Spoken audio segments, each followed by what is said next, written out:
রেস্টুরেন্টে গিয়ে খাবার খেলাম, ভিডিও করলাম, আর হেলমেটটা তো রেখে চলে এলাম। চলো তোমাদেরকে প্রথম থেকেই বলা যাক। আজকে আমরা চলে এসেছি কোলাঘাটের এই রেস্টুরেন্টটায়, নাম হলো র্যাপচিক পিজা। ভেতরে অ্যাম্বিয়েন্সটা কিন্তু একদম পারফেক্ট। আমরা এখানে ট্রাই করেছিলাম এই দোকানের স্পেশাল বার্গারটা কিন্তু অসাধারণ লেগেছে।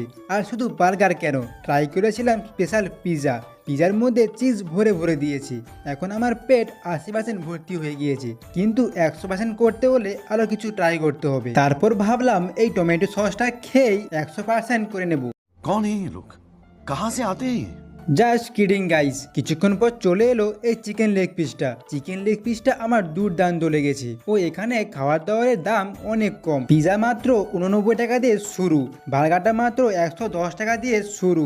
তোমরা এখানে এসে ট্রাই করতেই পারো। বাই দা ওয়ে, হেলমেট রেখে মন দিয়ে ভিডিও করছিলাম, ভিডিও করতে করতে বাইরে চলে আসি। তারপর মনে পড়লো হেলমেট তো ভিতরে পড়ে আছে। তোমাদের সঙ্গে যদি এমনটা হয়ে থাকে তাহলে কমেন্ট করে জানিও। আমরা এখন হেলমেট নিয়ে বাড়ি যাই। তোমরা চ্যানেলটিকে সাবস্ক্রাইব করো।